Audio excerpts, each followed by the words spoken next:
Welcome to city Luxettipet daily news. Luxettipet పట్టణం beat Bazar Shri కన్యక పరమేశ్వరి ఆలయంలో మణిద్వీప వర్ణన పారాయణ ఘనంగా ముగిసింది. ఈ సందర్భంగా మణిద్వీప వర్ణ పారాయణ కార్యక్రమం నిర్వాహకురాలు ఉజ్జల రమాదేవి మాట్లాడుతూ, ఈ మణిద్వీప వర్ణన పారాయణ కార్యక్రమం వసంత పంచమి రోజు శ్రీకృష్ణ గోశాల మాదాపూర్లో ప్రారంభమైందని తెలిపారు. ప్రారంభంలో 108 గృహాలకు మణిద్వీప వర్ణన పారాయణ కార్యక్రమం నిర్వహించుకోవాలని అనుకున్నామని, కానీ అది 108 రోజుల్లోనే కార్యక్రమం పూర్తి కావడం చాలా సంతోషించదగ్గ విషయమని అన్నారు. ఈ కార్యక్రమం విజయవంతం కావడానికి అన్ని మహిళా సంఘాలు, అన్ని గ్రామాల మహిళలు తోడ్పడ్డారని తెలిపారు.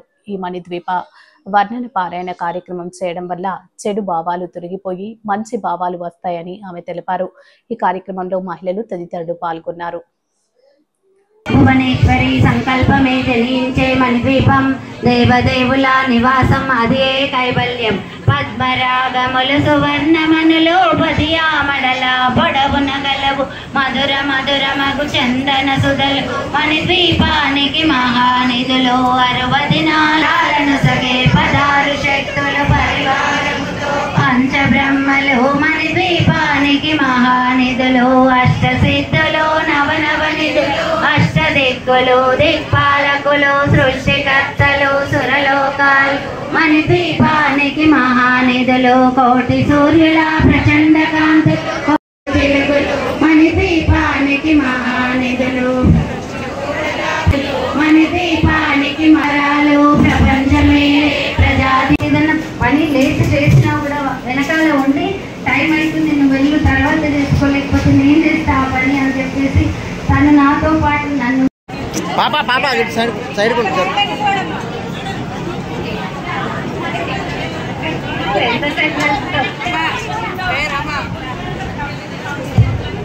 పల్లెర్ల స్వాతి,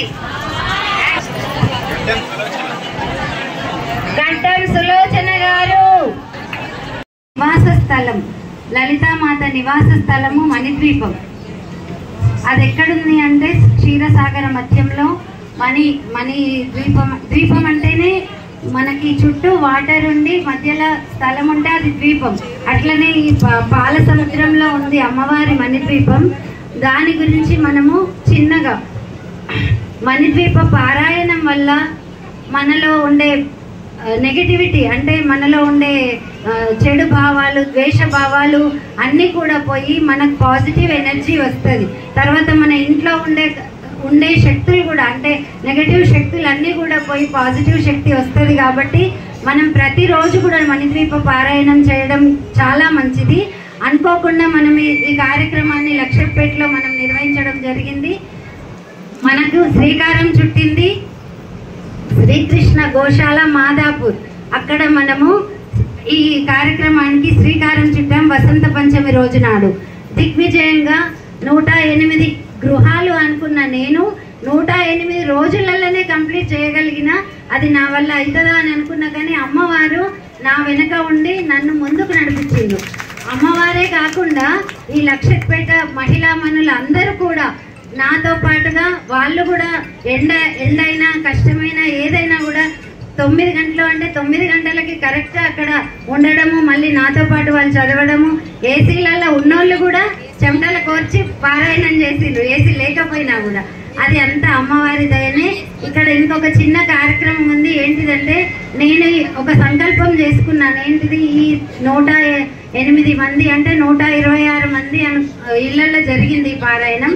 ఆ 128 మందే కాకుండా మనకి ఇంకా కొందరు ఇంకా 20 మంది వరకు మనకు వేరే విధంగా కూడా సహాయం ఈ కార్యక్రమానికి మనకు సహాయం చేసిండ్రు. అయితే నేనేమనుకున్నా అంటే ఆ అందరి పేర్లు కూడా రాయడం జరిగింది. అందరి పేర్లలో నుండి ఒక 8 మంది సువాసినులను సెలెక్ట్ చేసి వాళ్ళకి సువాసిని పూజ మా దంపతులు ఇద్దరం కూడా చేసుకోవాలని నిర్ణయించడం జరిగింది. ఇది అయితే ఎవరికి వచ్చింది వాళ్ళే అదృష్టవంతులు, మాకు రాలేదు అని మాత్రం ఎవ్వరూ భావించవద్దు. ఎందుకు అని అంటే అమ్మవారే మీ ఇంటికి వచ్చి మీ ఇంట్లో పూజ చేయించుకుంది. కాబట్టి మీరు ఎన్నో ఇళ్ళున్న ఈ లక్షట్పేటలో అందరి ఇళ్ళకి అవకాశం రాలేదు కదా, మనకు మాత్రమే వచ్చింది. అంటే మన మీద అమ్మవారికి కరుణ కటాక్షం తప్పకుండా ఉంది. అందుకే అమ్మవారు మన ఇంటికి వచ్చి మన చేత పూజలో అందుకున్నది. ఇన్ని రోజులు కూడా ఇంత మంచి కార్యక్రమాన్ని చేసేటందుకు నాకు ఆనందంతో మాటలు రావడం లేదు. ఇక్కడికి వచ్చిన మహిళలందరికీ మా తరపున ధన్యవాదములు. ఎందుకంటే ఇన్ని రోజుల కష్టం కంటే ఇప్పుడు మీరు ఇచ్చే అభిమానం ఎక్కువ మాకు. మేము వసంత పంచమి నాడు ఆంటీ అనుకోకుండా సాహితీ ఇట్లా స్టార్ట్ చేద్దామంటే ఇది చాలా గొప్ప ఆలోచన ఆంటీ.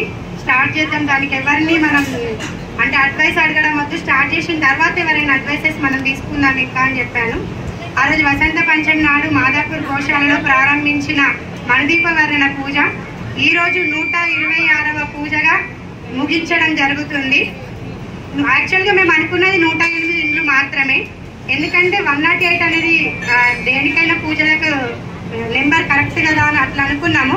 కాకపోతే అందరు మహిళలు ఏంటంటే పోటాపోటీగా మా ఇంట్లో చేయండి అని దాదాపు 1 వీక్ 10 డేస్ ముందు నుండి నేమ్స్ ఇవ్వడం జరిగింది. ఈ 126 కూడా ఇంకా చెయ్యాలనుకున్నాం కానీ యాక్చువల్గా ఏంటంటే 126 అనే నెంబర్ 126 1 + 2 + 6 9 నెంబర్ అనేది అమ్మవారికి ప్రీతికరమైన నెంబర్ కాబట్టి 126 నెంబర్తో క్లోజ్ చేయడం జరిగింది. ఇంకా ఎవరైనా చేయాలనుకుంటే మళ్ళీ మనం ఇది కంటిన్యూ చేసి చేద్దాము. ఇంత గొప్ప ఆలోచన ఆంటీకి రావడం, దానికి మేము హెల్పర్స్గా ఉండడము, దీని ఇంత మీరందరూ కలిసి దిగ్విజయంగా పూర్తి చేయడం చాలా సంతోషంగా ఉంది. ఇదే స్ఫూర్తితో మనం వాసవిమాత జయంతి రోజు అనుకున్నట్టుగా వాసవిమాత పారాయణాన్ని కూడా చేద్దాము. మన లక్షపేట్ మహిళలందరం ఇంకొక ఊరికి స్ఫూర్తిదాయకంగా ఉండాలని కోరుకుంటున్నాను. జై వాసవి. అందరికీ అమ్మవారి ఆశీస్సులు ఉండాలని కోరుకుంటున్నాను. రమ పిన్ని అంటే మాకు పిన్ని అవుతుంది. పిన్ని స్టార్ట్ చేసింది ఈ ప్రోగ్రామ్ ఇప్పుడు శ్రీకృష్ణ గోశాలలో వసంత పంచమి రోజు స్టార్ట్ చేసి కంటిన్యూ చేస్తూ 126 రోజులు. ఈరోజు వైశాఖ శుద్ధ పౌర్ణమి రోజు కంప్లీట్ చేద్దాం. అమ్మవారికి పౌర్ణమి అంటే ఇష్టం కాబట్టి ఈరోజు కంప్లీట్ చేద్దామని చెప్పేసి అనుకున్నారు. అందరూ 108 రోజులు అని అనగానే అబ్బా 108 రోజులు ఎలా అవుతాయిరా అని అనుకున్నది. కాకపోతే 108 రోజులు కూడా వితౌట్ ఆబ్సెంట్ తను మార్నింగ్ ఈవినింగ్ వెళ్ళడము, తను అంతా ఓపికగా 2 గంటలు కూర్చొని పూజ చేస్తూ తను ఆ ఓపికగా ఫస్ట్ మెచ్చుకోవాలి. మేము వెళ్ళాము, కాకపోతే మేమేంటి ఒక రోజు వెళ్ళి ఒక రోజు వెళ్ళలేదు. కాకపోతే తను మాత్రం మార్నింగ్ ఈవినింగ్ టైం అంటే టైంకి ఖచ్చితంగా అక్కడ ఉండేది. మళ్ళీ పూజ మొత్తం కంప్లీట్ అయిపోయే వరకు వాళ్ళకి ఏమైనా అక్కడ అవసరానికి అందిస్తూ చేస్తూ కూడా పిన్ని ఎంతో హెల్ప్ చేసింది. అంటే ఆ ఓపిక అనేది అమ్మవారి ఆశీస్సులు తనపై ఎప్పుడూ ఉంటాయి. లలితామాత అంటే చాలా ఇష్టము, అందరికీ ఇష్టము. కాకపోతే పిన్నికి ఏంటంటే లలితా మాతని ఎక్కువ నమ్ముకున్నారు. అట్లా ఎవరికైనా ఫోటో ఇంట్లో లేకపోయినా ఫోటో తీసుకెళ్ళడం కానీ, ఇంకేదైనా సామాగ్రి పూజా సామాగ్రి కానీ అవి తీసుకెళ్ళడము, మీకు ఏదైనా అవసరం ఉందా అని అడగడము, చేయడము, అలాంటివన్నీ ఆ బాధ్యత తీసుకొని ఆ బాధ్యత నిర్వర్తించుకుంది. పిన్ని ఇంతకుముందు చెప్పినట్టుగా వాళ్ళ కుటుంబ సహకారం కూడా తనకు ఉంది కాబట్టి అతను అంత ముందుకెళ్ళి తను ఇలా ఆ ప్రోగ్రామ్ అనేది నిర్విఘ్నంగా పూర్తి చేసింది. ఈ రోజు కూడా ఇంత ఎండలో ఇంత ప్రోగ్రామ్ని డబ్బులు తీసుకున్నా తీసుకోకపోయినా ఇంత అరేంజ్మెంట్స్ చేయడం అనేది, అక్కడ ఉండి చేపియడం అనేది, మన ఇంట్లో ఒక చిన్న ప్రోగ్రామ్ చేసుకుంటాం.